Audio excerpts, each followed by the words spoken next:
I'm happy to be part of this course. So I'd like to start by thanking Effiong for thinking about Uganda and coming to do this course here with a colleague, Rosaline. Effiong, I'm thanking you. I know you are reporting or writing things. Thank you very much. Very appreciative of the collaboration. And also my colleagues who have delivered the past 2 days of the course, as well as yourself for coming.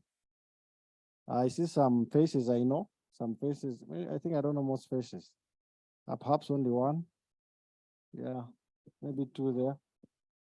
Yeah, but it's good to see you around and having interest. How has the course been so far? The lunch is good? The software is very important first. The ambience is good. And online now is the lunch online there? Okay, so let's move. I delivered this course for the first time in 2014. So I'll do the same slides. I just want to see if anything has changed. Okay, these slides are 9 years old. The knowledge hasn't really changed much. Okay, and they are very good for basic starting. The advances, of course. So we're going to look at what bias is and what risk of bias is, as well as how to assess it. And then we will go through the hands-on exercise, whereby we'll apply the Cochrane tool, risk of bias tool. Okay. This is the Africa Center, which you heard about, and that is our founder, principal investigator, Professor Emeritus Sewanka Mondelson, delivering a talk in 2018. We're just 5 years old. Our vision is to be a leading center of excellence in evidence synthesis and knowledge translation for public policy. We moved from health alone. We are now doing livelihoods and so on. We're also doing agriculture and so on. Yeah, and we are about to start politics also. It's very important to run regression models to see whether political parties can. Your volume is very low. Please, can you help us? Davidson, can you hear me now? Yes, I can. So you want me to shout? No. If you have a history teacher would come and say, today I'm not going to shout. So now, today I'm I can hear you, sir. So the mission is to transform Africa into an environment that is driven by evidence, informed public policy and action, and one that is self-reliant in capacity for evidence synthesis and knowledge translation. The 1090 gap, we are answering the 1090 gap. The 1090 gap is 90% of the diseases happening in Africa, okay, with the 10% of the resources to solve the problem. That is the 1090 gap, okay? Malaria is happening now, HIV, AIDS, and so on. And part of it is to build capacity for researchers to discover these solutions. And evidence synthesis or systematic reviews, methodology, is the beginning point of all research. I supervise master students, and really, they keep rambling in their literature review. They are rambling. They're in east, west, they are nowhere. They come back to the center, all right? And they really don't know the subject, and they make a conclusion. Yes, in their literature, I rarely read literature review of this, the traditional one, because the guy is left, is east, is west, is nowhere, and concludes. Okay? So our motto is innovation, collaboration, and open access. Knowledge is free. And the knowledge which is not shared, yeah, is nothing because it is stored. Okay? So you must be able to share knowledge and skills. You must be able to collaborate. I'm very happy with this team, this young man. I read that. Are you still a student in the University of Calabar? You're finishing. Almost. Very young man. And this is the future of Africa, by the way. Young people doing things. Yeah? The future belongs to you, by the way. Some of us have begun the afternoon of our lives, about to go to the evening. Others have passed their lives that the military is helping us with them. Okay? As we try to systematically review. So the center team is big. We've trained all these countries, about 13. But now with this collaboration, we are going to boast of even almost all of the countries because the numbers are staggering. We also work with graduate students, and really we believe in people. Research is about people. Research is a knowledge industry. It's not the computers, it's not the vehicles, Yeah, but those are support systems. But people must be supported to think, to do research. They must be skilled, they must be equipped. And this systematic reviewing is one of those interventions. We've done lots of trainings, but we are keen to see that we transfer skills. Do a lot of talking, a lot of exercise, but skills transfer. So over my 10 years, I've discovered I can present all these slides, but they will mean nothing. That's why I said, give those guys the opener, the eye opener. You know, there's something called the cage. When you're assessing someone who likes drinking alcohol, in the morning, they have to take the eye opener to feel, to system reset. Then they say, now I can start the day. So I was giving an eye opener. And how many of you have tried to read the paper on honey, the use of honey for wound healing? Just put up your hand. Okay. So, of course, it's a normal distribution. There are those who are at the extreme end of the tail. Then there are those who are also the other tail. Majority are usually at the center. Thank you so much, online participants. Thank you so much for participating. That's what makes this whole thing meaningful. So at the center, there was our first training in 2013. And, we can only grow because with this collaboration, we are doing our nth training, and Alison perhaps has better statistics to tell us. Yesterday, we just awarded our founder a Lifetime Achievement Award at the 17th Joint Annual Scientific Conference on Health at Imperial Resort Beach Hotel in Entebbe. Entebbe used to be the capital. So what do you know about systematic reviewing? There are at least several steps. We counted at least 11, one of which is systematic, is risk of bias assessment. So what have you done? Which steps have you undertaken? May I have responses? Which steps have you undertaken?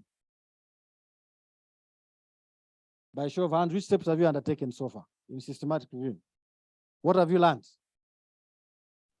I'm also assessing my team. Yes, go ahead. Searching. I knew you would start with searching because everybody believes searching and completing the search you have systematically reviewed. Very good. Go ahead. What else? You have looked at the softwares to search. I see. To search. Yes, go ahead. Developing a research question. This is the beginning. And what do you remember about the research question? Yes? Generating a protocol? Yes? Different frameworks. Now you have begun talking like someone who has been to my class. When you go back and you meet your boyfriend, you say, do you know a framework? Then she says, let me first take you out for KFC, then you tell me. Yeah? So which framework? PICO.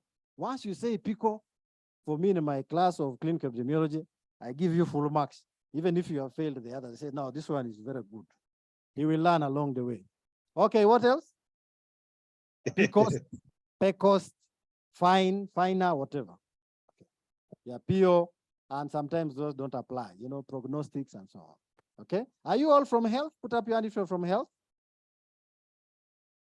Okay, who is not from health? Who is in agriculture? That is social determinants of health. Can you imagine if there was no food during lockdown, for example? Would you start saying, that now my HB is very good? You need that food, man. Whether the HB is good or bad, you first need what? To see the next day. Okay? So so these are the things I really wanted to talk about. Problem identification. There must be a problem. Question refining. Okay? Question refining. Then you register the review title. Why do we register review titles or protocols? Why? Just give me one. Yes. To avoid duplication. What else? To follow the plan, to make it transparent. What else? To make evidence users aware that in as far as we are concerned, this work is being done. So as decision makers, let us wait for this work to be completed. Also, WHO may know this work is being done. We do not need to commission it. Let's just contact this team if it is capable, and they give us the results. It's about transparency and accountability and its benefits. So you develop a protocol. So who has developed a protocol today? So this was a plan. I'm not talking about how good or bad the protocol is. Is it there? Have you done a protocol of some sorts? Effiong, did you give them, where is do you have protocols? You can send me protocols. You are sending to Effiong. Effiong, you have the record? Oh, good, very good. This, you must learn by doing. Africa, we have been, following. Who discovered Kilimanjaro? And it is some white man from I don't know where, as if the Maasai were not grazing cattle. So we must we must do, okay? We must do these things, develop protocols and so on. And I'm proud to tell you that our center was innovating things that we were taking to the north. But when they published, they said they are the ones because they sent us the money. They're getting it. So we also must generate the money. Identify the studies which is searching, then now risk of bias assessment. Let's look at this. What do you see? Online. Let's have online participants. Deborah, please, can you unmute? What do you see on this slide, Deborah? What do you see? Okay, anybody online? What do you see? Davidson made me not to shout. Does malaria vaccine reduce risk of death? Does malaria vaccine reduce the risk of death? Thank you so much, Deborah. Can you go ahead and explain, or any other person? What is this that you see? Yeah, yes. I can see intervention, which is the number is about 600. Yes. And then the death in 3 years, where you see that in the intervention, we receive malaria vaccine plus EPI, which is the number is 300. Yes. And receive EPI only is 300. Yes. Then when you go to the death side is 4% and 12%. Yes. Thank you. So I also observe the use of PICO for eligibility criteria. Yes. Thank you so much. When you were in medical school and you are doing the viva voce, yeah, this is just the oral examination. But because we learned it from Latin, they say viva voce. And if you told your girlfriend in Africa Hall there that today I did a viva voce, she would buy you chips and chicken that day, thinking you're so clever. But it was just an oral exam, which she also did anyway. But for you, call it viva voce. So they would ask you now, what do you see there? And you describe. Hello? Can you hear me? The outcome after 3 years, there was the death percentage was 4 among those that received the malaria vaccine and the EPI. And those that died after 3 years that received only EPI was 12% out of the 300, which makes it 100%. Thank you. All of you have talked the correct thing at the wrong time. Why? I realize there's no population. They realize there's no population. Yes. You're even reporting what 600. is not 600. 600. The number of people. The intervention target population. No, the specific target population. Yes.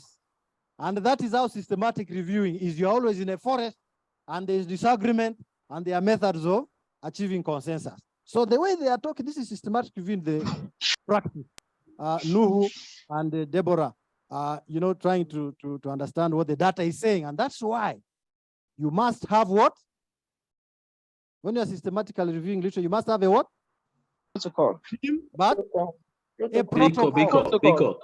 A protocol which has PICO and everything, but a protocol is the Bible. You know how now every church is coming from every corner saying Jesus Christ. The other time I saw a guy trying to go to heaven on a tree. He has also become Jesus. They are not following the Bible. So a protocol is to make sure when you reach in there and you have started meta-analyzing the data, you don't start saying, I'm going to go to heaven. You go back to reality. You get what I mean? So here, you are supposed to say this is a 2x2 table. That was the simple answer I was looking for. And the story or the message is, please, keep the message simple. Already you are talking about people looking for the population which is not there. And I was just asking, what is this? So systematic reviewing is about systematic reporting so that even the person who reads the newspaper can understand. But some of you want to put in Kendall's Tau. The Q's Cochrane's Q. Higgins I squared. When we did the meta-regression. These people are very tough. But the conclusion is there was no significant difference between. Say now, really, what is this? So the message here is, please, this is a 2x2 table, and there are 2 columns. The column on the left has the intervention arm. The one on the right has the outcome. You're getting me? And there are 2 types of intervention. There are those who received MV, which is malaria vaccine, and the expanded program on immunization. Those are 300. Then there are those who received the standard of care alone. Okay? This is expanded program on immunization, you know, polio and so on, you know. And now the outcomes are on the right. So nobody told me outcome, but you are saying PICO and those kind of things, which is okay. It's true, but you must be precise. In systematic reviewing, must be precise, right? Clear. And clear reporting is fundamental.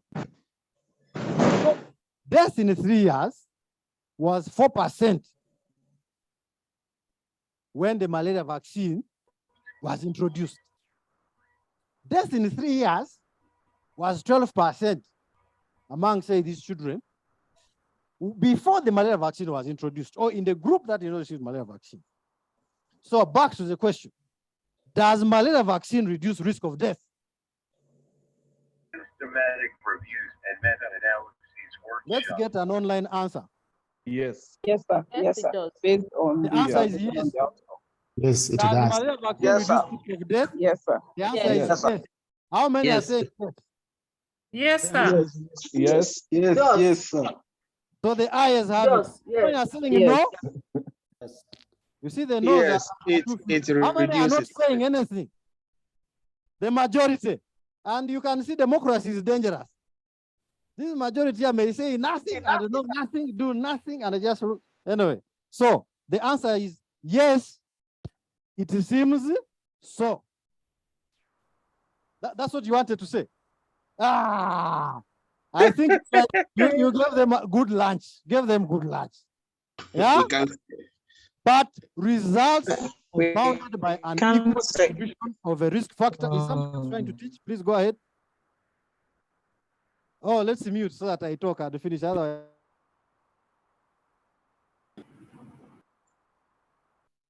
no. so in the intervention arm, which received the new intervention, you can see there were risk factors. One, malnutrition was 20% in that group. Okay? And HIV was 1%. So really, they were generally healthier. In arm 2, malnutrition was what? 50%. HIV was 10%. Back to the question. Does malaria vaccine reduce the risk of death? No. How many say yes? No. How many say no? No. How many say? How many don't know what's going on? Not really. How many According to are confounding factors, no. We can't say. Has not been really tested as far as this research is concerned.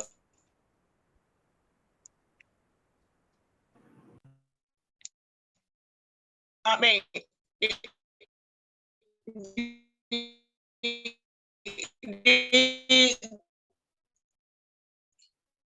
it has not been tested. Yes. And someone, if young, I want you to deal with the responses during this session. So Deborah, you can type your response because we are receiving poor feedback. Any other person put up your hand, please, if you have a comment. Davidson, Sahar, Ifeoma, do you have any comments? Yeah, Nafisa, please go ahead.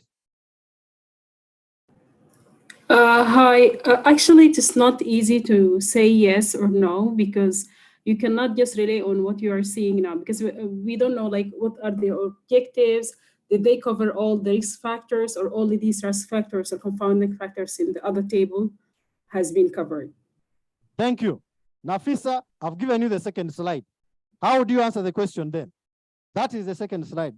The distribution of risk factors, malnutrition and HIV in the two arms.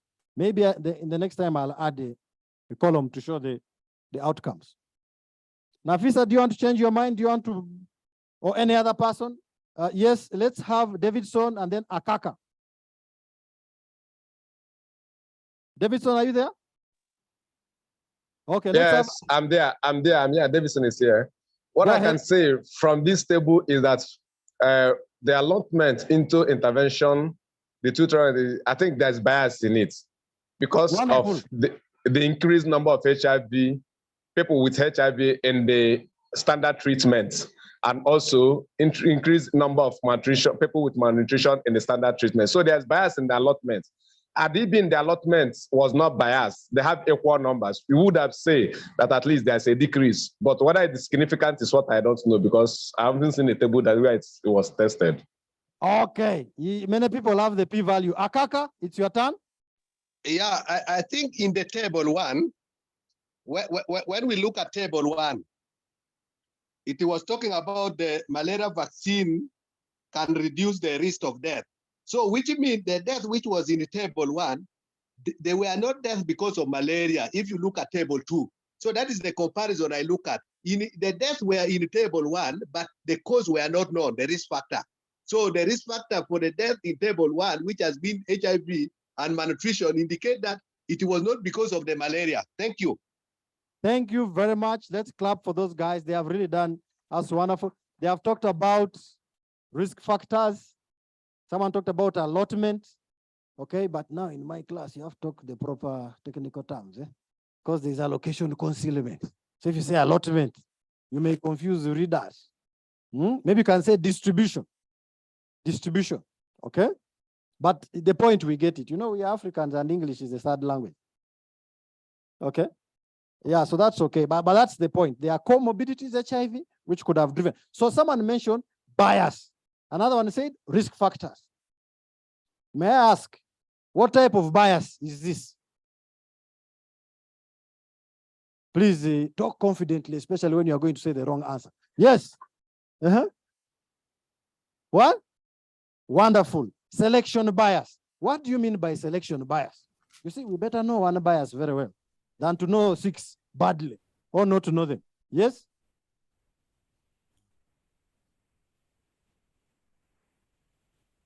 Yes.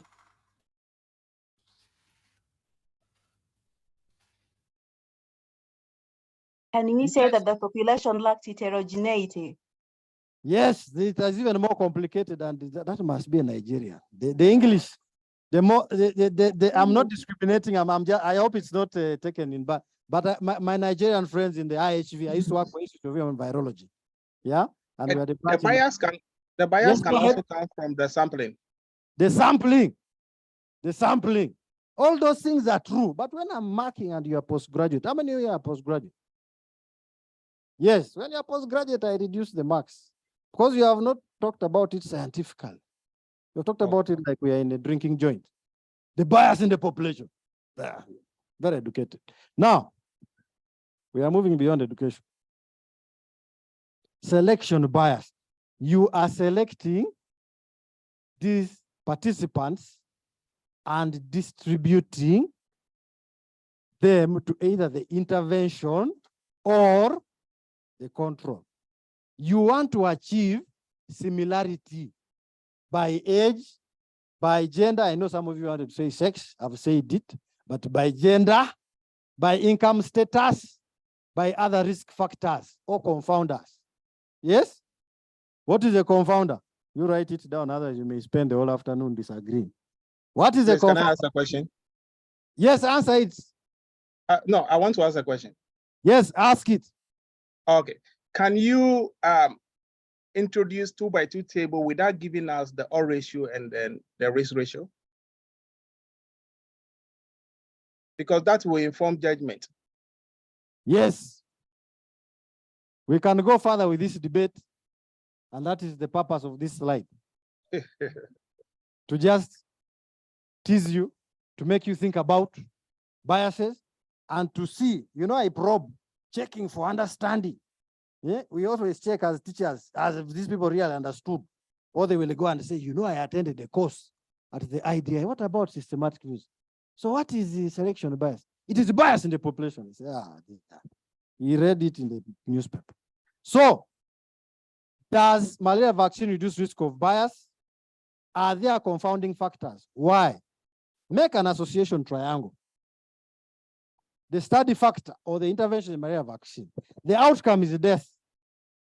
there were confounding factors, and that was HIV and malnutrition. So what is a confounder, by the way? What is a confounder? Go ahead. It's a variable. It's a what? Now I've given you half a mark. You see how we mark? Go ahead. Yeah, so a confounder is a variable which affects our independent variable, and it affects the outcome. Okay. Go ahead. So it is a third factor. It is a what? You see, they are now agreeing with me, as if we ate lunch together. Okay. One more response. Let's have a lady. Okay, let's have this gentleman. He's very gentle. He's in a time, man. He's in a time, this African weather. A third variable that it can contaminate the intervention and the outcome. It can contaminate the intervention and the outcome. Okay, it is related to the study factor, and it affects the cigarette smoking, taking alcohol, and coffee, and the cancer. Having money, having no money, and trying to get a girlfriend. Okay, it can be confounded. So these are examples of study designs. Okay, what study designs do you know? Any study designs quickly? Any that you know? Study design, yes. Cross-sectional study design, yes. What is here, the joke? Yes. Randomized control trial, yes. Sorry? Cohort studies, yes. Ethnography, now that's qualitative, yes. Case control, yes. Okay, you know all of them. But let's now have a concept. How do we think through them? And I would like to, are you taking away these slides? They are for free, by the way. You may be having better ones, but these are Africanized. Okay, let's go ahead. Did the investigator assign the intervention or the exposure? This is a question you must ask. If it is yes, then it is an experiment. If it is no, then you are observing. By the way, you know you can observe an experiment happening. Isn't it? Like the election observers. They observe, take notes, and conclude it was free and fair. And then after 2 days, the army says it was a real-time experiment. We are tired of France. Okay. So if it's an experimental study, how did you assign? How did you assign what? The intervention. How did you assign the what? Participants to either intervention, control. If you did it by purely random processes, then it is a what? It's a what?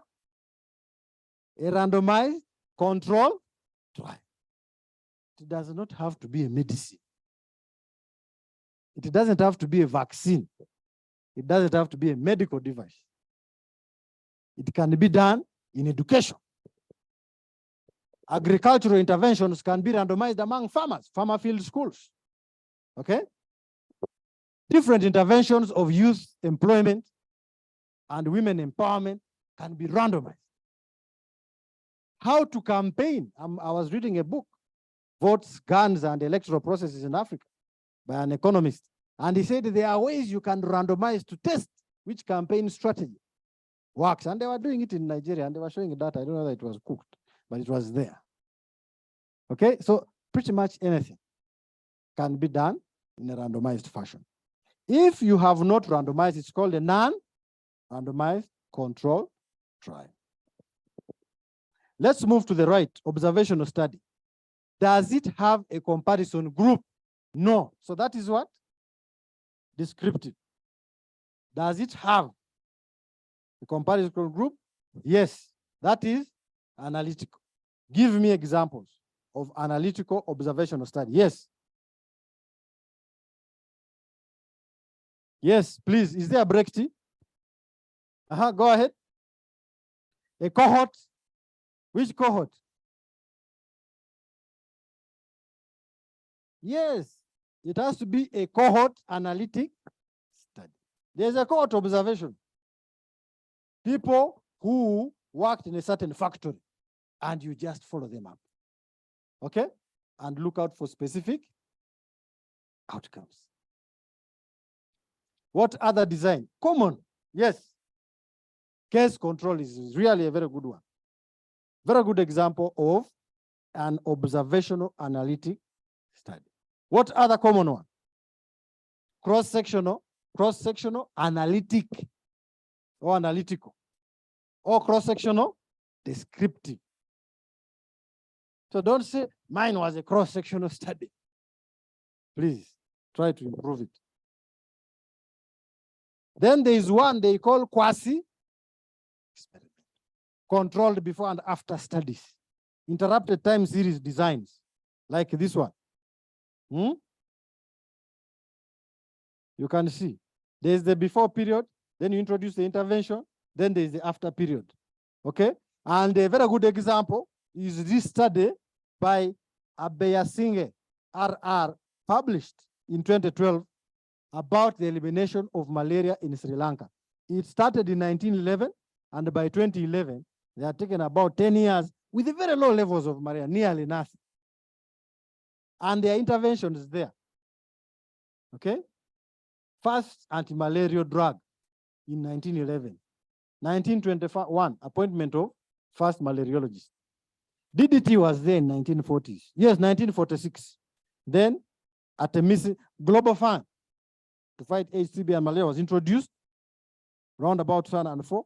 Then by 2007, the mass distribution of artemisinin combination therapy. Then you can see how the devastating malaria epidemic was in 1935. Then DDT brought it down, 1953. Then there was a comeback in the 75s. Yes? There was DDT resistance in 69.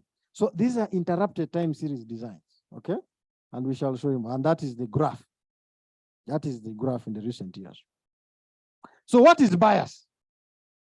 Imagine we have just started. We're just in the preamble. Preamble. What is bias? That guy is biased against me. Can you imagine in the morning, even he was saying I was dressed in a purple shirt. He's biased, that guy. Can you imagine? So what is bias? Yes. But you use the microphone. There are guys online. We need to, let's have one response from here, then we go online. Yes, what is bias? I think bias is the tendency to lean towards a certain side or opinion, or to choose something. I am biased. I am biased. I am leaning. So I am biased. Oh, not like that, Prof. Oh, okay. You know, I thought, who is the camera person? You should have taken me leaning. And this would have been amongst the best photos. You know what I mean? Unbiased photos. But I am leaning. Do you know what I'm saying? You know what I'm saying? Yes. You know what I'm saying? I want you to talk scientifically. Let's go online. Let's have Oscar. Oscar, what is bias?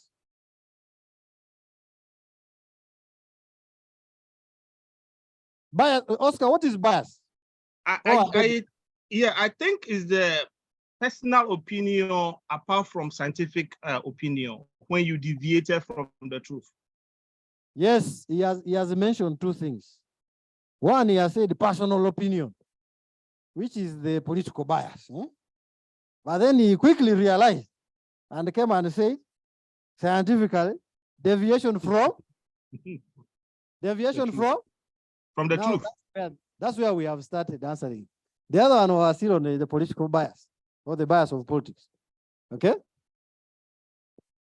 I see Abebe, do you want to say something? Yeah, bias is a systematic error normally.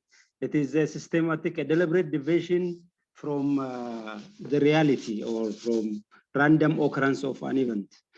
Thank you very much. Systematic error. Thank you very much. Salamna? Abebe Salamna? Okay.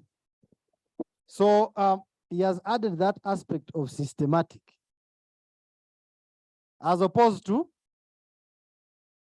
what? Even when the answer is on the, you cannot become confident enough to push your diaphragm and say random. but it's on, this is there, okay? So moving forward, any systematic error in the design and conduct of a study, which results in conclusions that are different from the truth.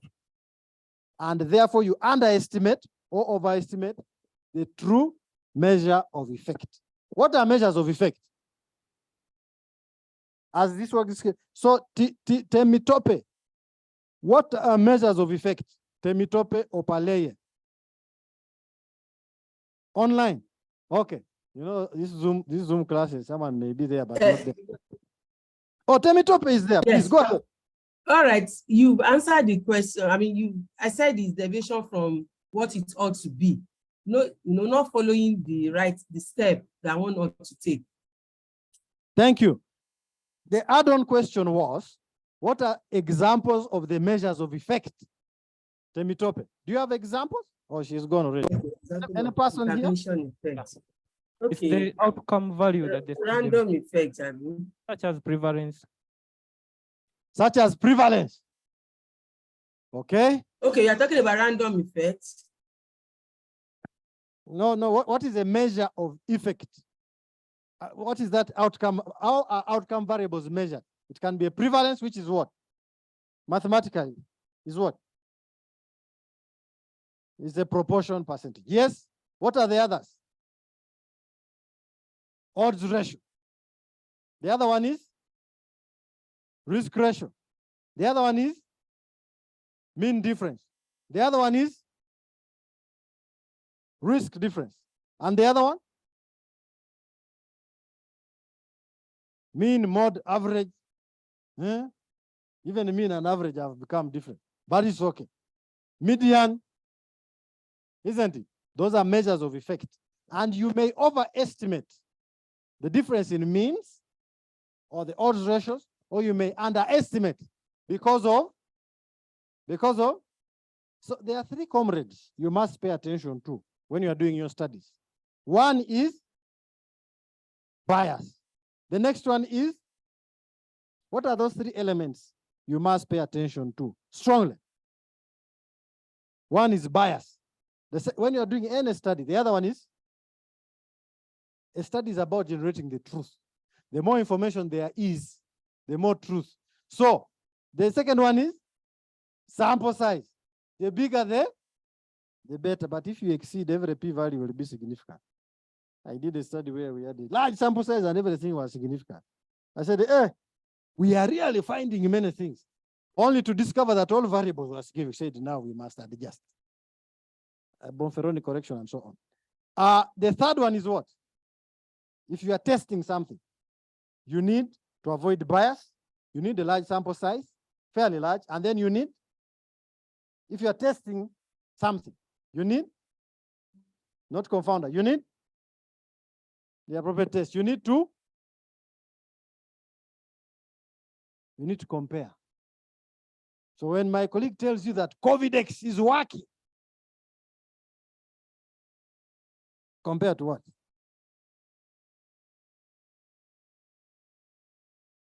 So COVID-X was a discovery during COVID. It was a herbal discovery during COVID. And there were claims that COVID-X compared to nothing. So these are the types. What types of bias do you know now? We said selection bias. Online people, can you join me, Ifeoma? Any type of bias that you know, Ifeoma? Hey, by the way, I see response. Edith, please go ahead. But if young, you're not helping me. COVID-X compared to alcohol, to access the lesson as password, confounder. Okay, let's go ahead. Sampling bias, recall bias, COVID-X bias. Nafisa, any, or Alex, anything? Edith?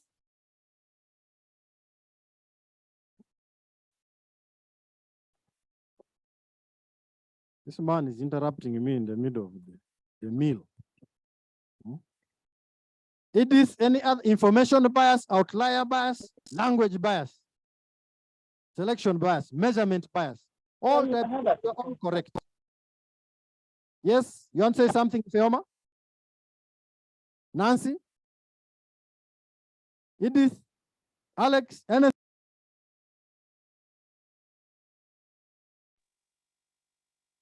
Measurement bias. Hello.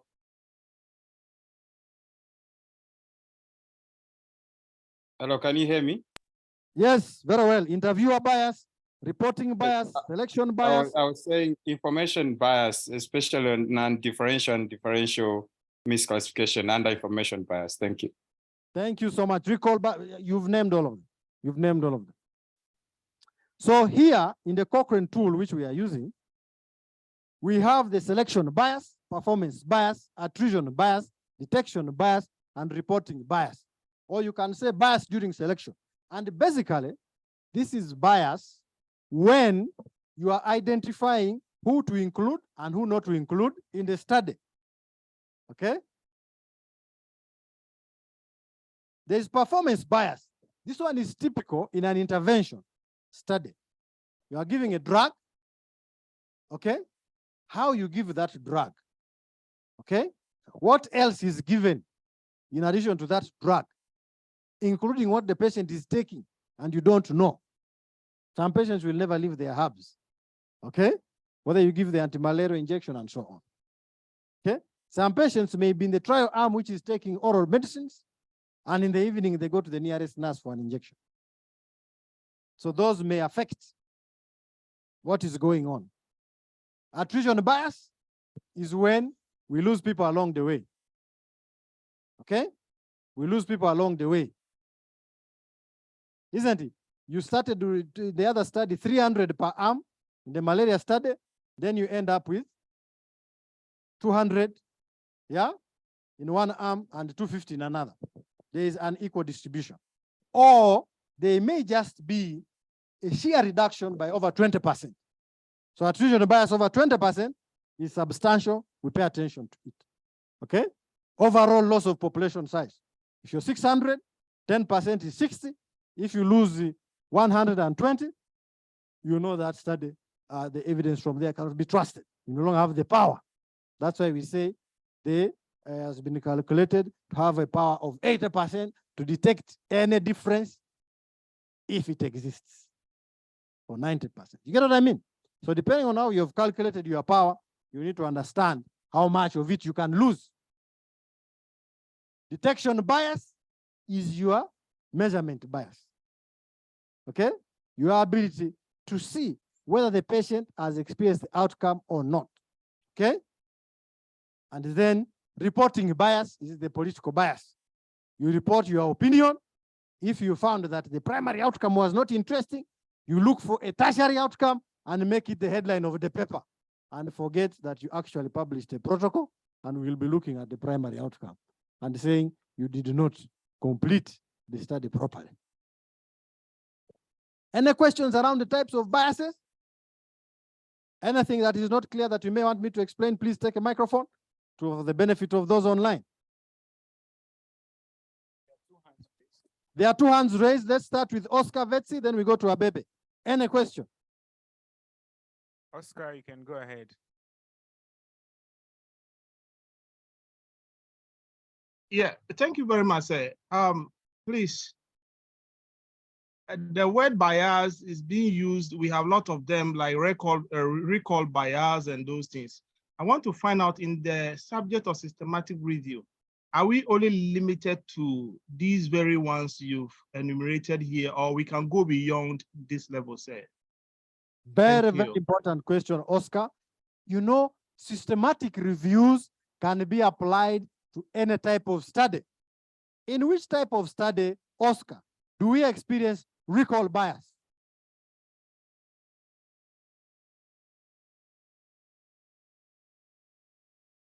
Can you give him the microphone? Time up. The guy was warning me that, my friend, you have talked too much.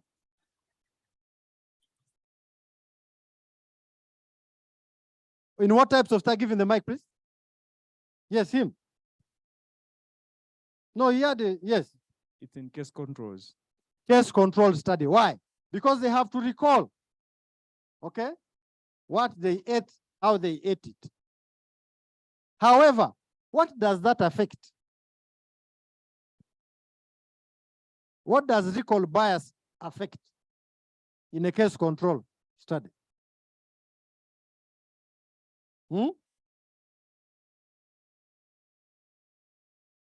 Because a case control, you start with the outcome.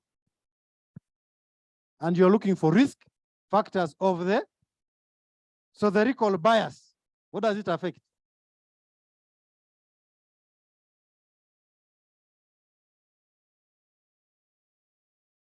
Exposures. So what type of bias is that? Selection bias.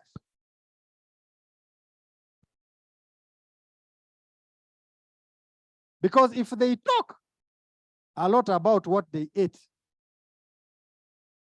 yeah, which they didn't eat, then the distribution will be deviated from the truth at the level of the exposure. So when you're running a comparison, they are selected against or for the recall. You are getting me?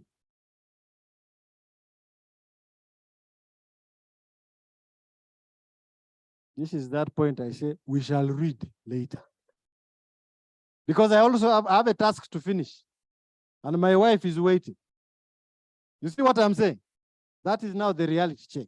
But Oscar, just to answer your question, these are the main types of biases, and nearly all of them, yes, for interventional studies.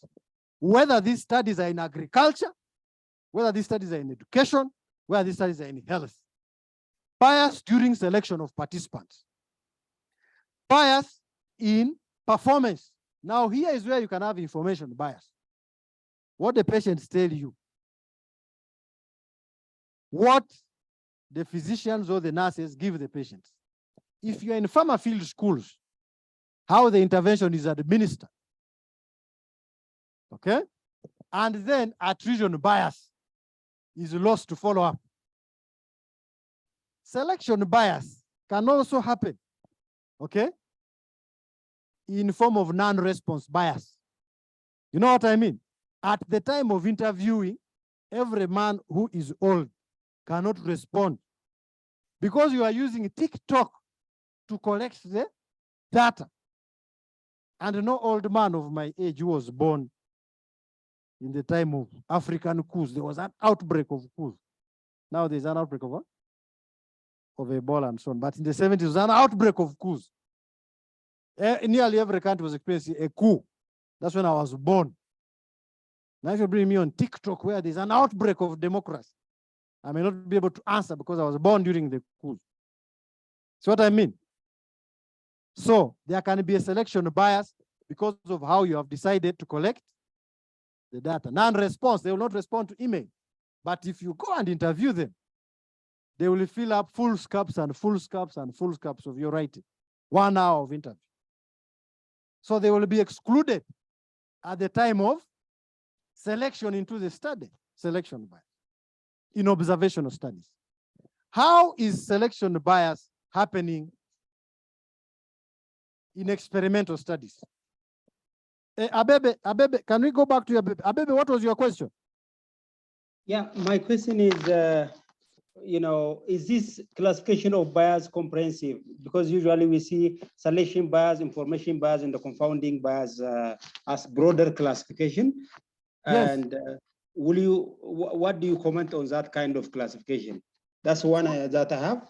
And the second one is about sample size. Sample size, we determine the minimum using different formula, but if you go larger, p-value becomes significant, you said. That is good. What is the optimum size that we can go beyond that minimum to avoid this wrong significance in statistics? Now, you want me to tell you my secret of statistics 101, but I'm going to take this back to you on the statistics question, then we go back to the bias question. I hope I won't be biased in my response. Now, there is what we call, this one you must write down, optical information size. Optimal information size. Optimal information size comes from two things.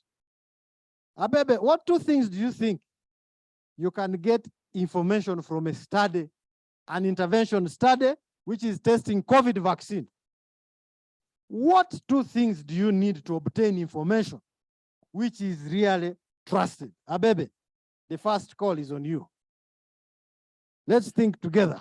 Okay, so COVID vaccine, it depends on the type of studies that we designed. Are we checking how effective the vaccine is? Ideal study, randomized control trial to test if the adenovector COVID vaccine manufactured by Oxford, otherwise called AstraZeneca, is better than placebo or nothing. What two pieces of information do you need to make conclusion that is valid? That is what we call optimal information size. Okay. One is what? You mentioned it, you talked about it. The first one is? You asked for minimum, maximum. The first one is sample size. So the teacher is the problem. The student can never be the problem. Because I've asked the question badly, clearly, because there is no answer. So the first one is sample size. And what sample size is enough? Abebe, what sample size is said to be enough? The sample size that we determine using existing statistical calculation for the sample size, considering all possible assumptions. Yes. What is that important assumption? Now we are really opening the chicken and going for the gizzard. Okay, so what is the power of estimations that we want to deal with, and the level of confidence that we need? No. Just stop there. Just stop there. The power. The most important thing is, what power do you want to detect it? 80%, 90%? Yeah? Usually we go for 80%, and if you go higher, that's 99%. So if you have 90% power, will you have a bigger sample size or a smaller sample size? Well, power is directly proportional to sample size, and we need larger sample size. Exactly. So what is the maximum sample size that is allowed? It is 99.99% power. Okay. And what is the minimum acceptable? That will be at 0% power. No study. Okay. But we have agreed that starting from 80%, yeah, because it also has implications on costs, how long you will take, isn't it? Me, I want 90% power when I'm the study coordinator, so that my salary is there for 5 years, looking for patients who are not there. Yes? Yeah. But 80% power, the study will end quickly. How will I take care of my wife, take her to the saloon and things like that? These factors are the most important person in your life. Must be your wife, if you're a man, so that other things move well. Now, the other thing is, apart from sample size, what is the other thing? The what? No, not level of significance. Where you obtain information. If the intervention is COVID-19 vaccine, the outcome is death. Because during COVID, nobody wanted to die. And therefore, that was the most critical outcome, isn't it? People are dying. And we have discovered the COVID vaccine. We know that in order to prove that it works, we must test in 10,000 people for 80% power. So we have tested. We have the optimal information size from the sample size. There is something else that must happen for us to be able to conclude and make all of these other calculations in that study. They must experience they must experience the outcome. People must die for you to be able to calculate the odds ratio and the risk ratio.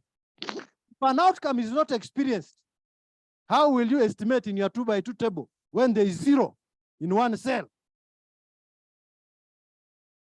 Go and read the 3 Cochrane rules of the 2x2 table. Okay? So optimal information size comes from the sample size, the N, and also the event rate, what they call the baseline risk. Very, very important concepts in systematic reviewing, especially meta-analysis.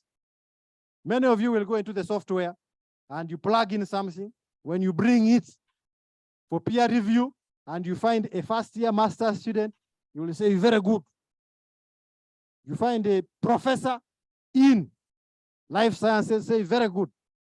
You find an ordinary guy in systematic review, say, hopeless.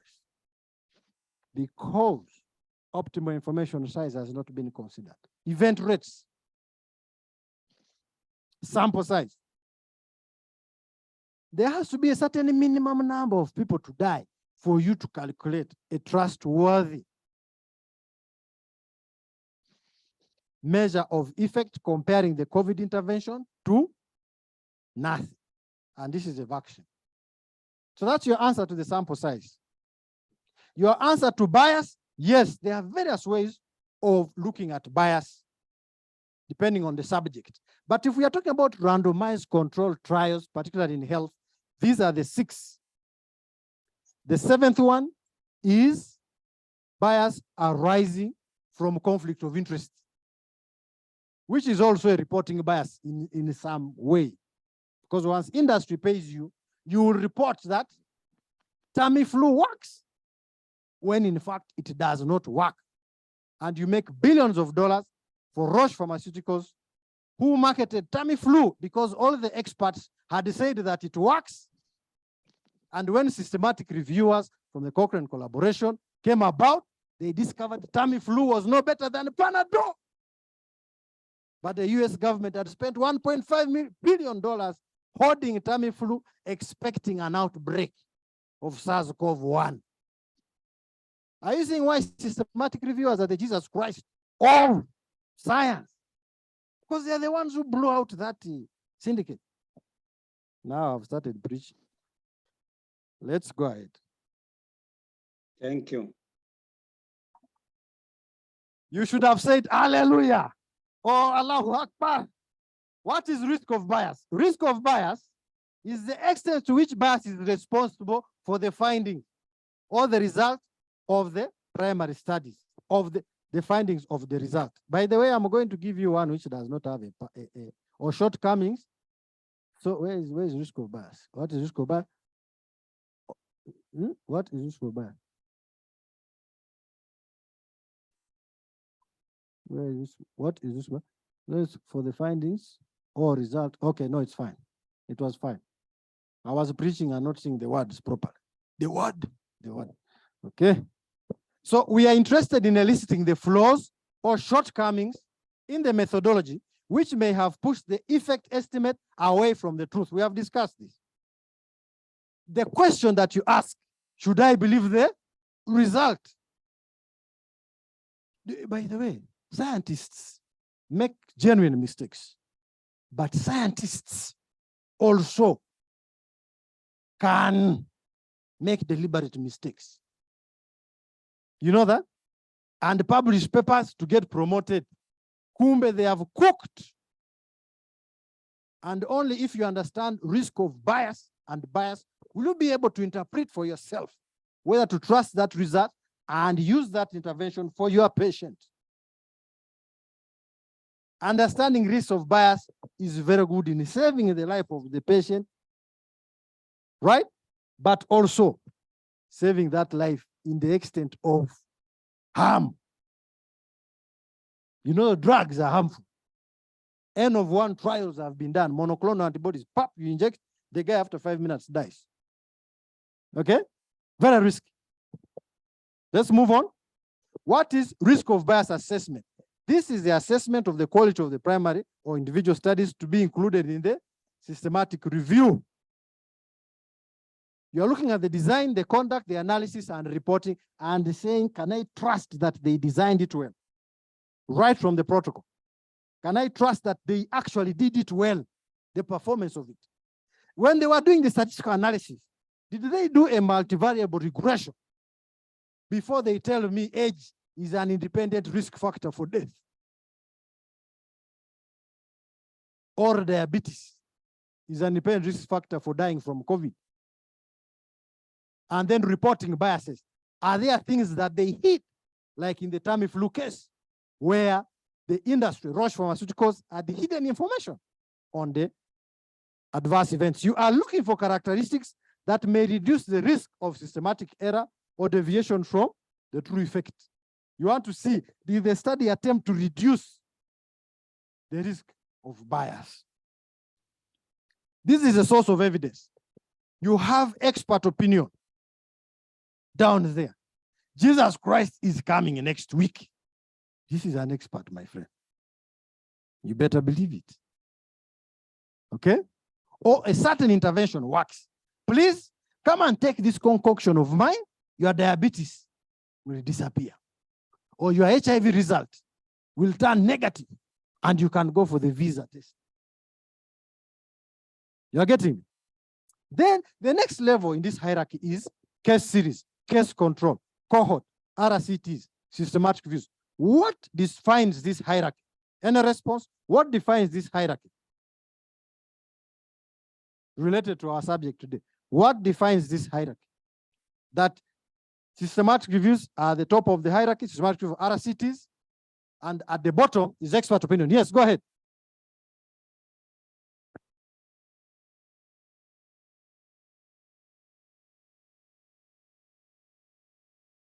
Yes, the topmost in the hierarchy, which is systematic reviews, has a rigorous method to evaluate for bias. Thank you so much. That is half an answer, but I shall take it this afternoon, given that you ate carbohydrate. Yes. Yes, Abebe, go ahead.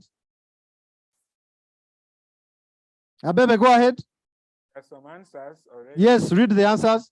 But are you communicating with them so that online they are hearing? Yes, what are those answers, please? Yeah, this is hierarchy of evidence, which depends on the strengths of study designs. Where is cross-sectional study in your design? Methodology used, the reduction. So my table is biased already. Cross-sectional study is below case control studies, actually. Yes and no. But it is about... In fact, it depends on the research questions that we use, because there are research questions which cannot be addressed by case control, but by cross-sectional studies. So I would put case control and cross-sectional studies about the same.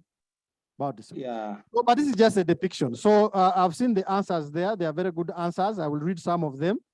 Presence of control, where's the cross-sectional study, methodology used. At the top, there's reducing risk of bias. Quality of evidence, wonderful. He was on during the break before it started. Can't see him. He was alive at Marquee video camera. See what's there? Okay, fine. Those answers are also the reality of remote learning. Sometimes you text and you don't know you have not texted to the person. You have texted to the group. Darling, how are you? Your smile is fine. So we'll move on. It is, yes, one more answer. Yeah, I think also the fact that systematic reviews pull evidence from so many sources. Yes. I just conducted one, and the study with the largest sample size was 150 and the smallest was 10. Yes. The total sample size I got after polling studies was 1,000 yes. and 110. Wonderful. So I look at this as being more, being stronger. Thank you. Thank you. He has really gone to the, beyond even the gizzard. You know those lines around the gizzard? I've eaten gizzard properly. Those of you eat chicken. You can remove that skin like this, but may I tell my wife, don't remove it. It's bitter. I want to.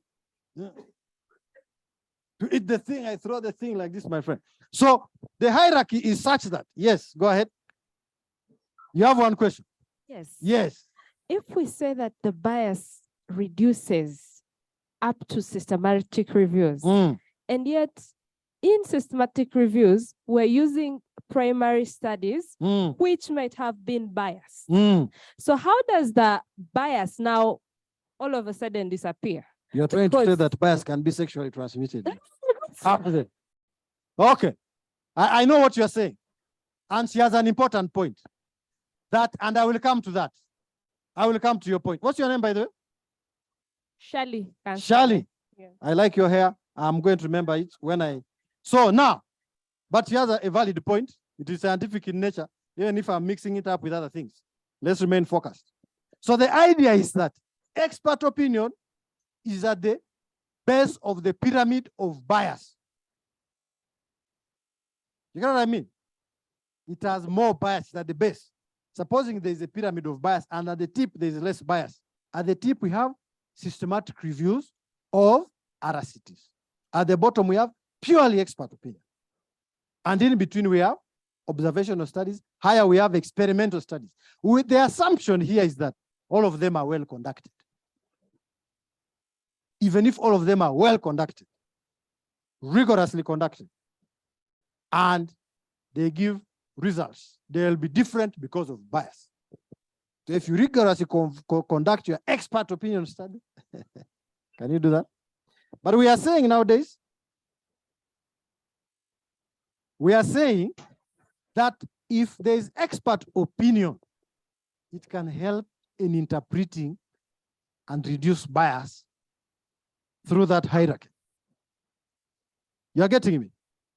Now, what Charlie is saying, I will show you the picture down. Garbage in, if you have studies which have a high risk of bias and you include them into the systematic review, then your conclusions will have a high risk of bias. Is there evidence to support why we should do risk of bias? Studies which were not blinded overestimated the measure of effect by 17% in this systematic review by Schulz and others. You are getting me? Schulz compared an intervention and looking at the outcomes. And he realized studies whose interventions were not blinded. You get in a clinical trial, you know, blinding, yeah? Using placebo and so they sometimes call it masking, yeah? Overestimated by nearly 20%, 1 in 5. Then allocation concealment, which is part of randomization. Allocation concealment, when you have generated this, the code, you know that code which tells you the next patient is going to this study arm of COVID. The next patient is going to the control arm. That code there, that code, initially it used to be written and printed. Nowadays you can do it real time on computer, okay? That code, if it is concealed, well and good. If it is not concealed, don't trust nurses when they open. If the patient is due for operation, we did a randomized control trial here with a medical student. It was a cardiothoracic randomized control trial. And the hypothesis was there was no difference between closing the chest wound after patent ductus arteriosus surgery with a drain compared to no drain. A drain is just putting that casting there. Forget the patent ductus arteriosus. I wanted to wake you up. Say, what is this guy saying? Say heart defect. You get me? And the envelope, the sealed envelope was opened by the study nurse after the surgeon had opened the chest to do the repair. At the time of closing, you open the envelope. So should he put a drain or not?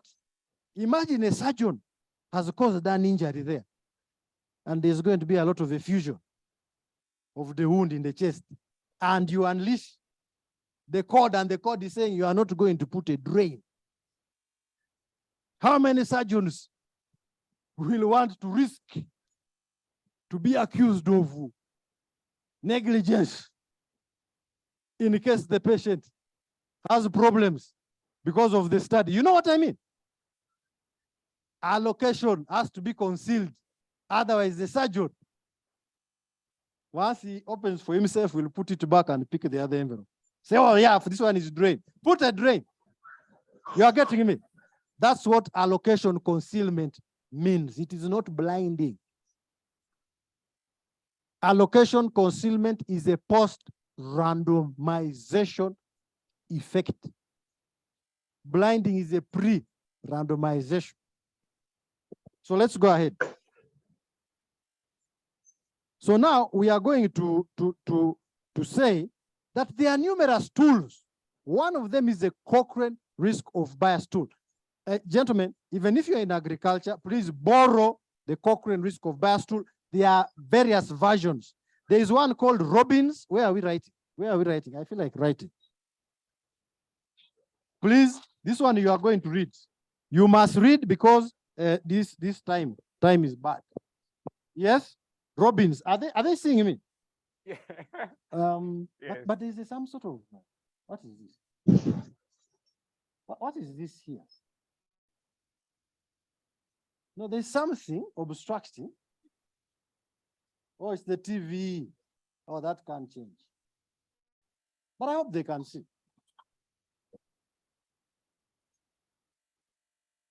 Here they can see better. Oh, but you guys can't.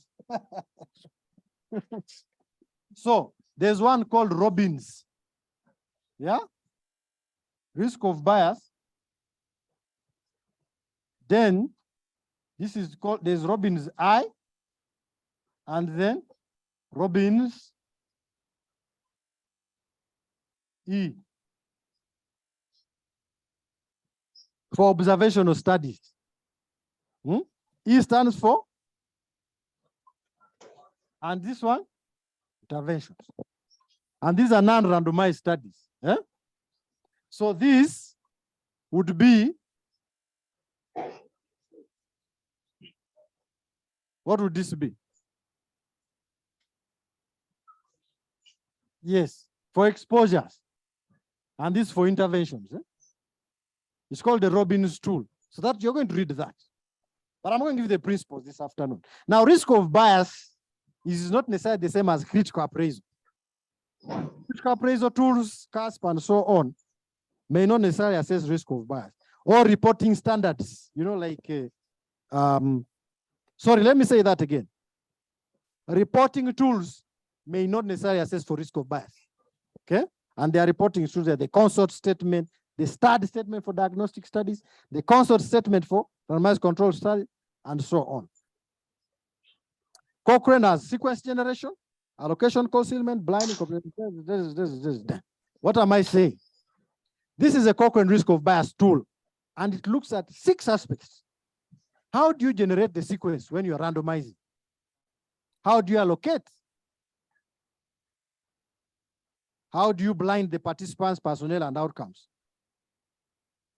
Incomplete outcome data. Selective outcome reporting. Let us open. Where is that exercise, bro?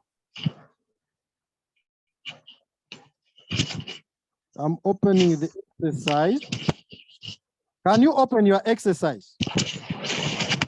Can you, each one of you open your exercise? Since it is adult learning,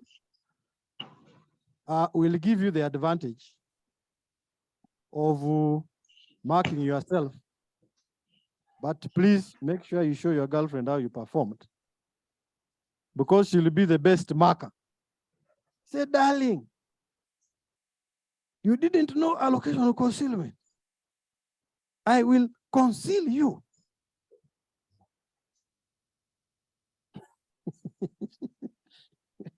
So let's go to this study. Let's go to this study. Now, I will assume all of you, or most of you, have read the study. Now, this one is hands-on. And for some of you, please forgive me. I'm that swimming instructor who this afternoon is taking you to the deep end and tell you that I'm waiting for you at the shallow end. You may be seeing this thing for the first time, but learning is iterative. We'll meet again in another course, and you'll remember to forget, or you'll forget not to remember. But let's start with this domain. So we have a domain on the left, we have a judgment to make, and we have the description. Yes. Oh, I was talking to myself. No wonder the response was not coming out well. Are we together now? I'm so sorry for that. Are we together? Online class? Online class, are we together? Yes, and we are still at 298. Thank you very much.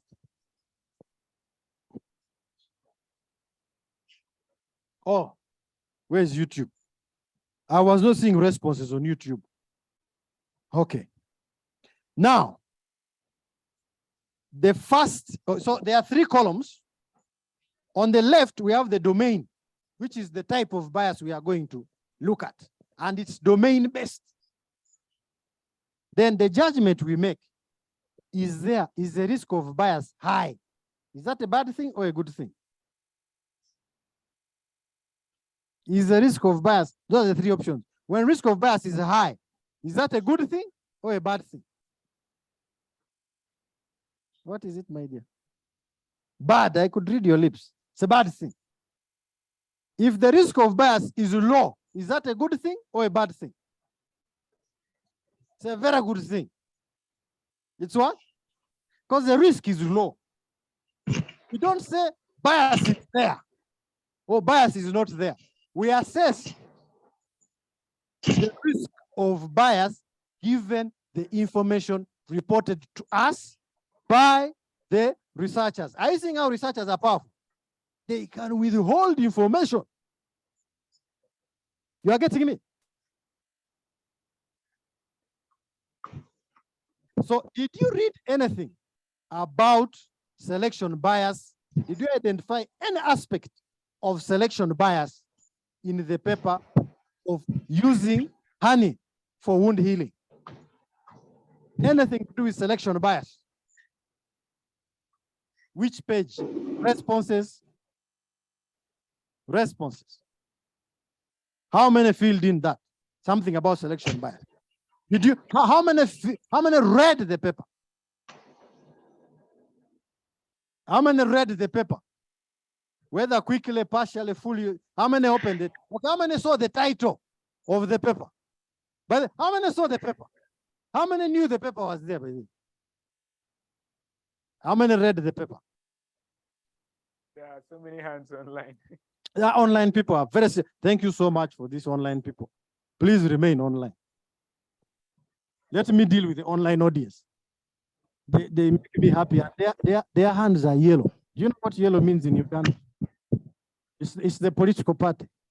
So anyway, so they are not about to ban our gathering online because we are all saluting the yellow party.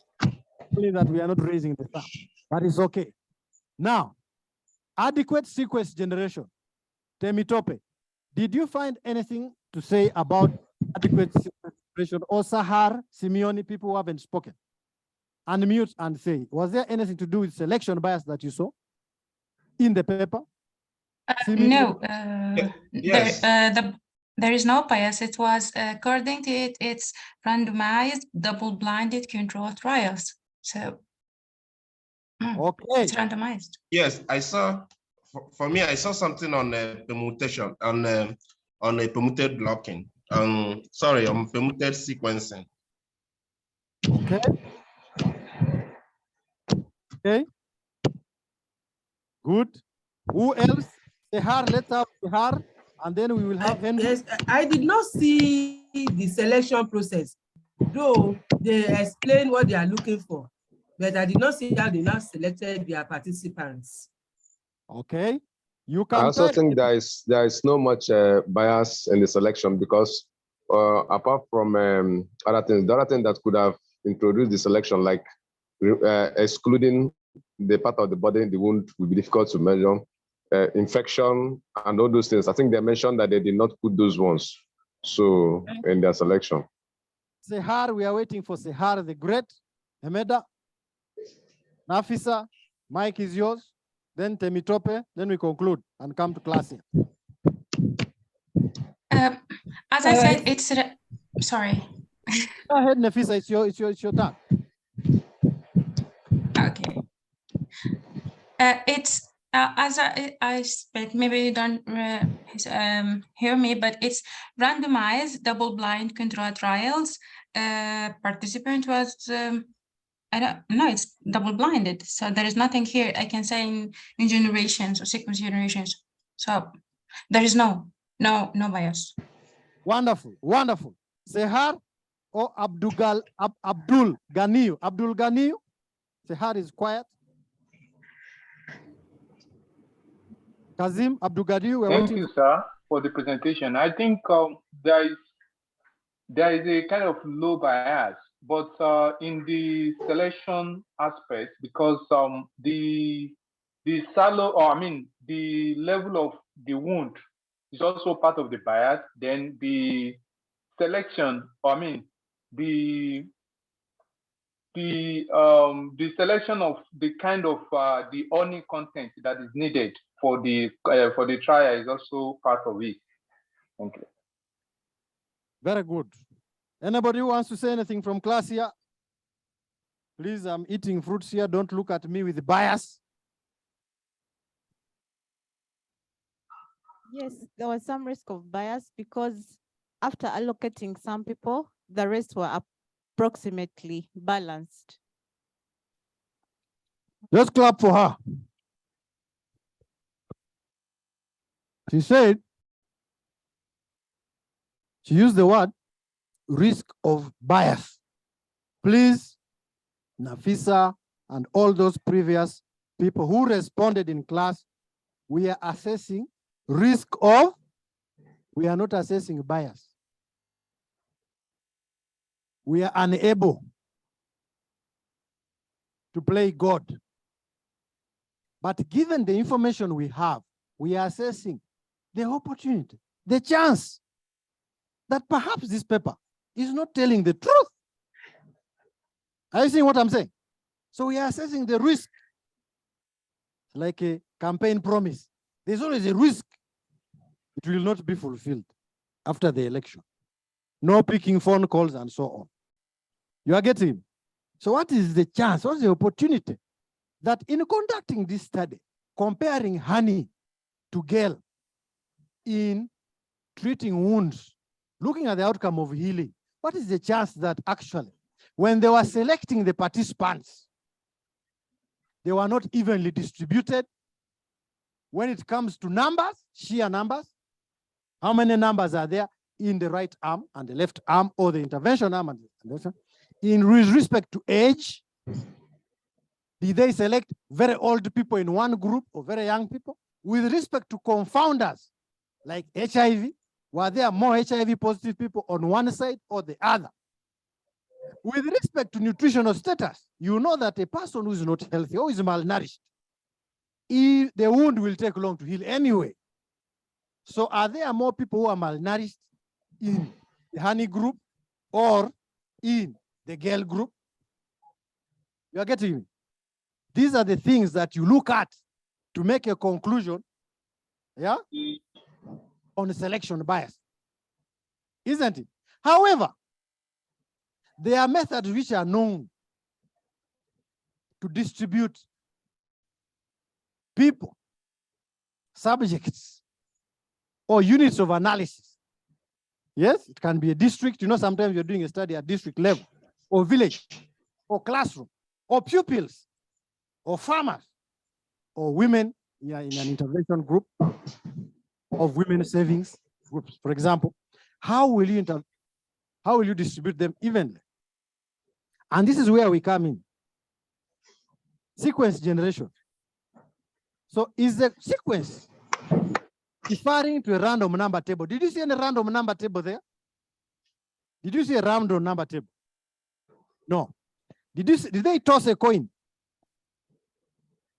Did they draw lots? Did they minimize?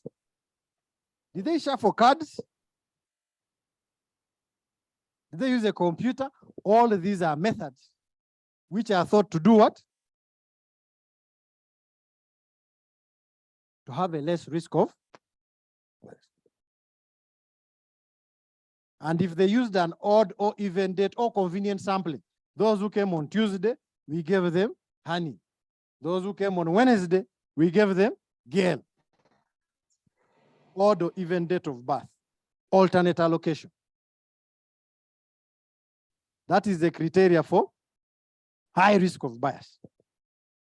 Okay? The criteria for low risk of bias is random number tables, computer generated sequences. Okay? So unclear is when there is no information. Very dangerous situation. So what does the paper say in terms of sequence generation?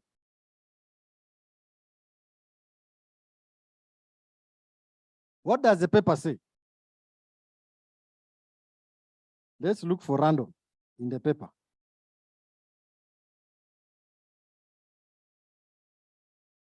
So where is it? Page what? Stratified randomization. And they say, enrolled subjects were stratified by wound type, HIV status, and presence of slough. Then randomized using random permitted blocks of size 10. What is the key word there? Please, I'm taking you back to the PowerPoint. We are now in the heat of learning. What is the key word there? Random. So what is the risk of bias? High or low? Low. Using random permuted blocks of size 10. And they have even given you the answer. To produce approximately equal numbers in each treatment group and an approximate balance of the 3 possible prognostic factors. What are they talking about? Randomization and selection bias here. Alison, should I close the class? Okay, can you stand up and I show you something? Even those on Zoom, stand up. Yes, I'm seeing Alpha Umaru is standing up. Very good. Can you stand up? Do this. You know, in systematic reviews, yeah, you can do additive or summative way of meta-analysis. So 1, Abebe, stand up, man. 1. Are you not seeing me, Abebe, here? 1 plus. Get space now. Get space. 1 equals 2. 2. Now get space properly. Get space. 2 plus 2 equals 4. 4. Say 4. 4 plus 4 equals 8. Now, I hope you are fresher. Blood is circulating better.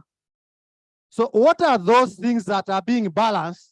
What are those prognostic factors that are being balanced to avoid selection bias? You remember we talked about that 2x2 table with HIV being distributed differently and malnutrition. You remember that table? So what are those factors here? I'm even showing you here, but you are looking at me as if the screen is white. Go ahead. Can you give him the mic, please? Oh, yes, Sahar. Sahar, go ahead. Sorry, we keep missing Sahar. They're trying to equally distribute potential confounders. Yes, name them.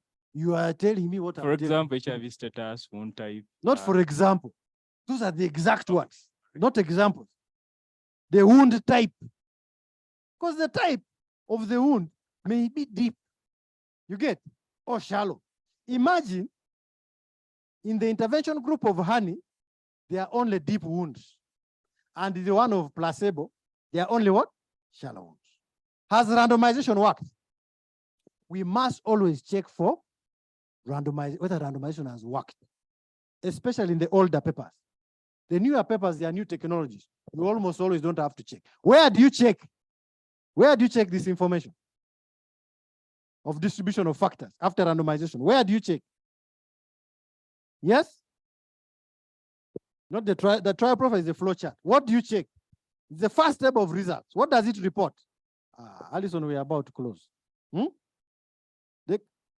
They call the baseline characteristics, the description of the population.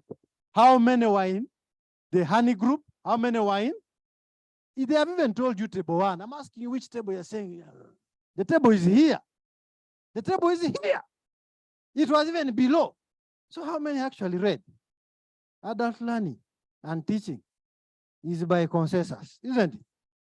Now you read the bits. That's me, that kind of thing.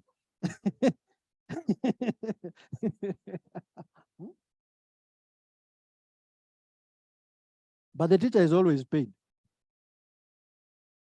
whether you understand or not. Highly. You see, even I'm eating fruits. Payment has started. So now you can see that these are the distribution of numbers. Okay? How many? Total number of enrolled subjects is 87. In the honey group, are you seeing here? Down there, the honey group has 44. The girl group has what? 43. Are you happy about this distribution? Are you happy? But there is one missing. Are you happy? It's okay. You also have to be realistic. Yes? There's no way they are going to distribute half a person. Are you getting me? 2. How much time do you want me to? I can stop even now. I think they have understood. I'm just completing the slides, but they have understood. I can stop now, by the way. They want me to stop in 10 minutes, and I'm very good at following instructions because I know starting from the 11th minute, the circadian rhythm, the sleep pattern starts changing after eating carbohydrates. So I'm left with 9 minutes now. So have you understood? Then now you look at the distribution. How many are having HIV? How many are not having HIV? Who has added that up?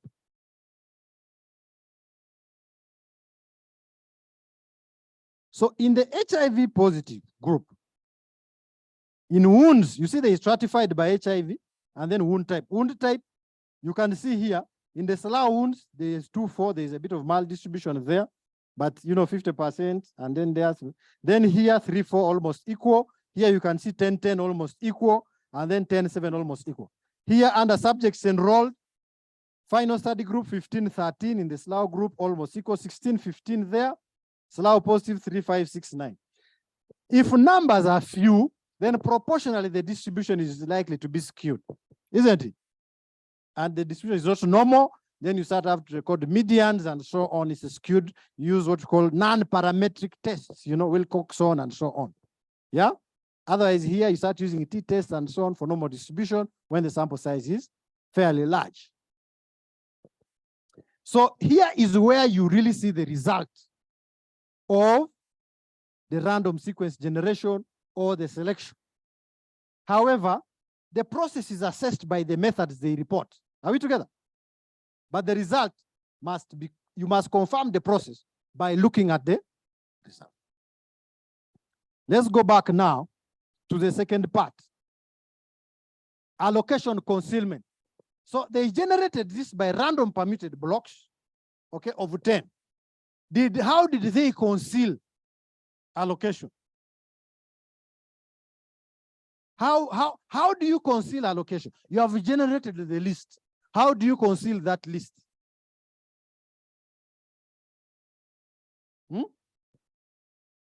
What? Yes, please go ahead, Sahel. Go ahead. And I agree with you, sir. I agree, such great presentation. I agree. Blinding. Okay. Now, blinding is different from allocation concealment, and I set this question at the University of London. And university is cosmopolitan, right? So I set it to see which continent can, anyway. But it is different. There's a distinct line between allocation concealment and blinding. I promised to tell you in the last slide. But let me move faster. So concealment, because I have 9 minutes, my wife is waiting, Alison wants to go, those kinds of things. If you use an open random allocation schedule, if you use date of birth, if you use the case record number, if you use envelopes that are non-opaque and they are unsealed, if you use alternation, then you have not concealed the code. In our study, you can look up Dr. Keba and others in the BMJ. She couldn't believe that we could do a randomized trial in here at medical school without resources of the nature of millions of dollars and an infectious disease institute. I told her, no, we can do it. We used sealed, opaque envelopes with instructions to be opened at the time the surgeon has started closing. Because there was high level of equipoise. You know equipoise? The highest level of uncertainty of whether an intervention works or not. Is there a political equipoise? So sequentially numbered drug containers. Central allocation, web-based. I was doing the Tibotec trial. We were trying to discover a drug called rilpivirine. I was a study medical officer, small man. But we would enter. The study coordinator would come and enter. It goes to Germany, brings a reply, web-based. There and then you allocate. You get? There's no way you can tamper with that code. So allocation concealment is merely hiding the code so that those who are going to give the actual medicine do not change. That's what allocation concealment is. Different from blinding. Blinding is when, now that I've given you your group and I've given you your medicine, how do I prevent you from knowing what you are taking? How do I prevent your attendant from knowing what you are taking? How do I prevent the one who is going to measure the outcome of interest from knowing what you are taking, including a death? Can they change death? Unless I'm the devil. Hallelujah. The devil is a liar. Okay. Are we clear? Did they use sequentially numbered envelopes? Did they use central allocation in this paper? They did not. They were not explicit. So what is your answer? No or unclear? Unclear. Because they talked about randomization, so you start suspecting that they're a bit of scientists. Yeah? It may be unfair to say no, but unclear is safe. What does unclear mean? It also means it's unclear.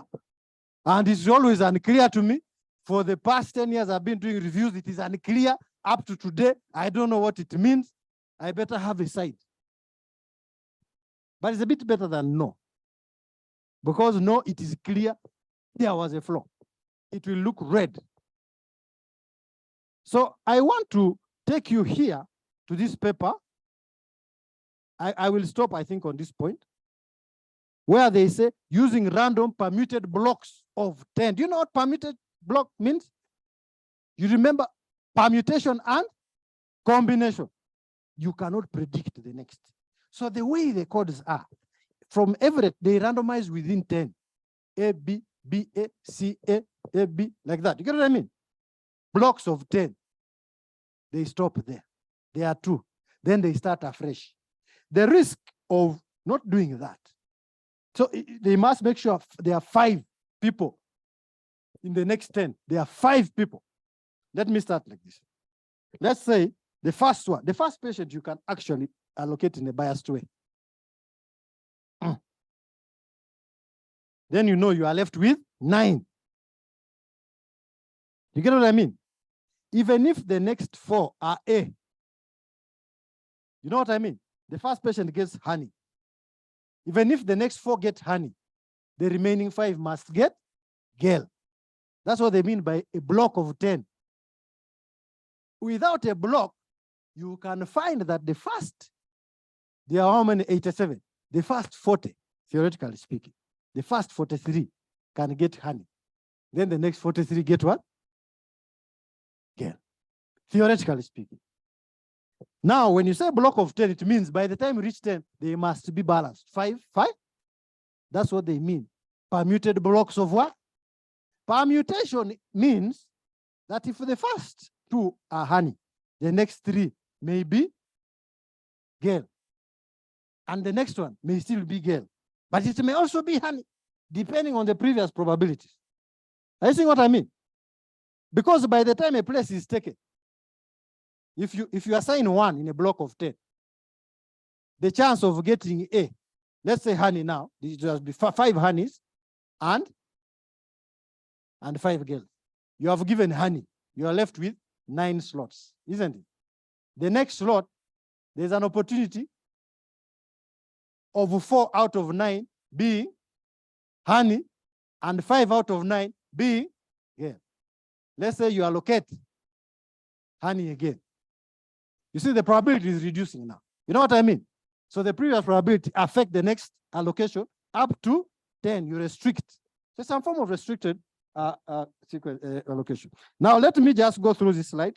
I want him to pay me. So I want him to say he finished the training, whether it was good or bad, but he finished.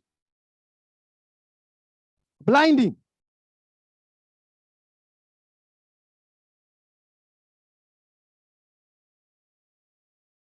I know these slides we have to share, have other slides. So blinding, you can use a placebo. A placebo is what? Any intervention that looks like, smells like, tastes like, and is administered like. You know what I mean? Looks like, smells like, tastes like, and is administered like the intervention. But is not active, it is inert. Meaning, if placebo, if intervention is given twice a day, placebo must also be given twice a day, and you better pray it's not an injection, isn't it? Who is blinded? The patient, the attendant, or the nurse. Who else is blinded? The one who is going to measure whether blood pressure has increased or reduced. The one who is going to measure the wound. Okay? So what happened here? Could someone tell that that wound received gel or honey? How? Because gel is made in America and honey is made in Arua. West Nile. Oh, I think the Prime Minister is calling me. No, my Prime Minister, my wife. You thought of who now? The one who is appointed. Let's go ahead. It is possible in this paper. Let's go. There was a place where they said wound management. Yeah? All wounds were cleaned once daily with normal saline. Honey was applied with a prepared wooden spatula, using a fresh spatula for each application. Intrasite gel was expressed from sterilized sachets. Are they the same? Are they the same? No. One is expressed, one is applied with spatula. That difference in administration will break the blinding. You are getting me? So there's a high risk of,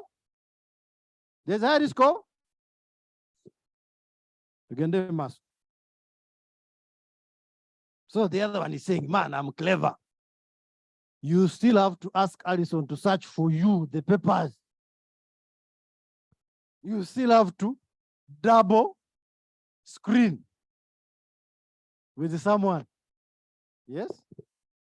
Let's go ahead. Incomplete outcome data. If the data is not complete, because patients were lost to follow-up, because someone forgot to record death, because someone forgot to record the outcome, that one you can't even use it because you don't know what happened. Yes? Then there is incomplete outcome data giving you what? What bias? Attrition bias. Low risk of bias, no missing outcome. Hey, hello, why are you not telling me these things? I'm talking to myself.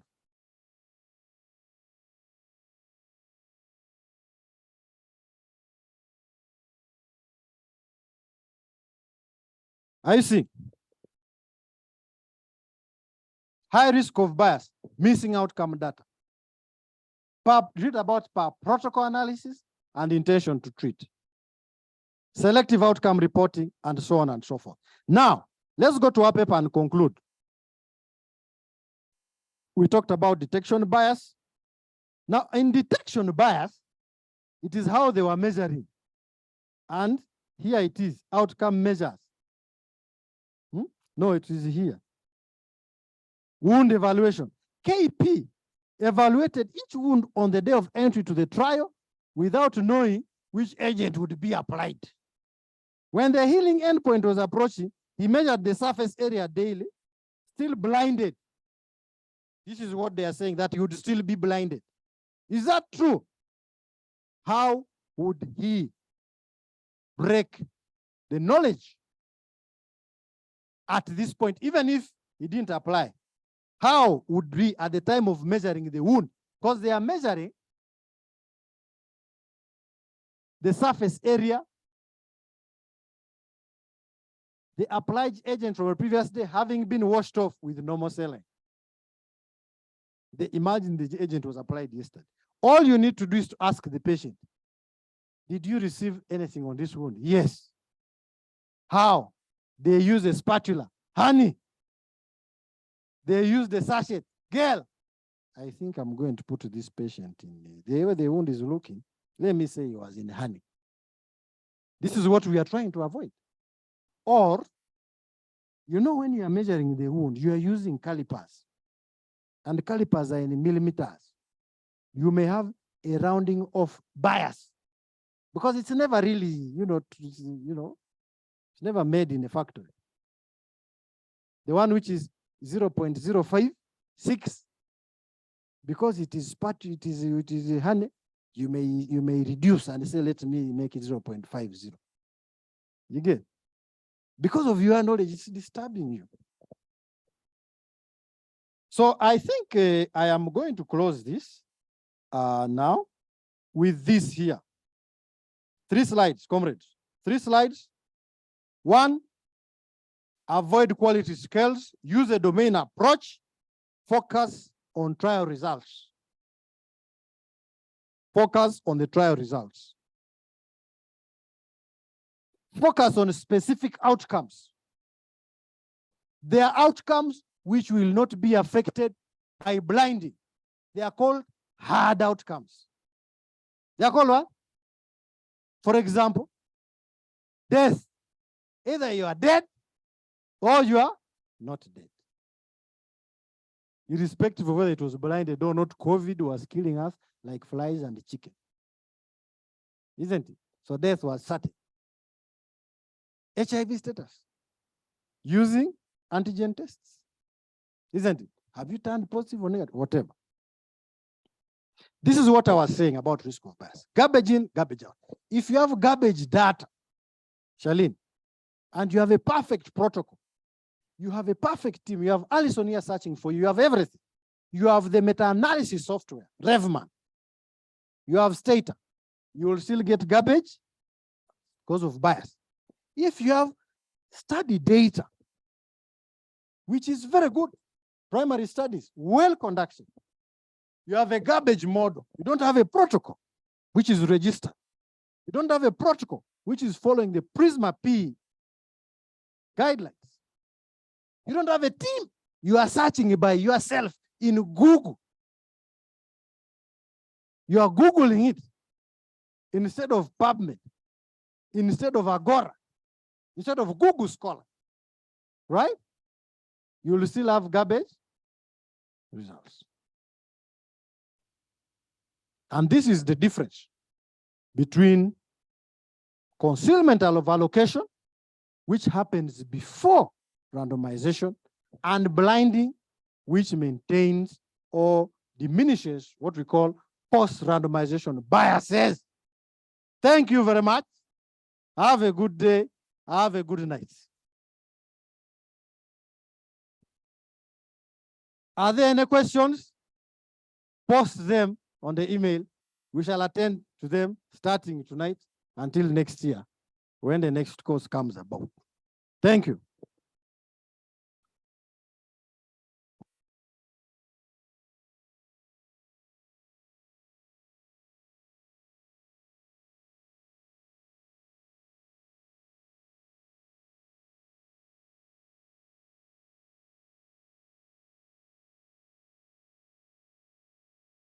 Everybody, can you hear me online, please?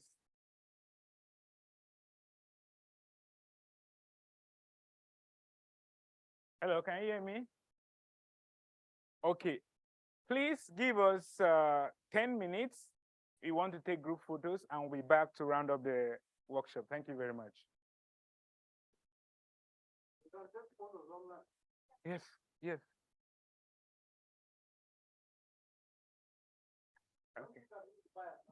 Okay. We will be taking virtual screen photos as well, so you could put on your camera, and I'll give us like 30 seconds to do that, please. Put on your camera, grab your cup of coffee,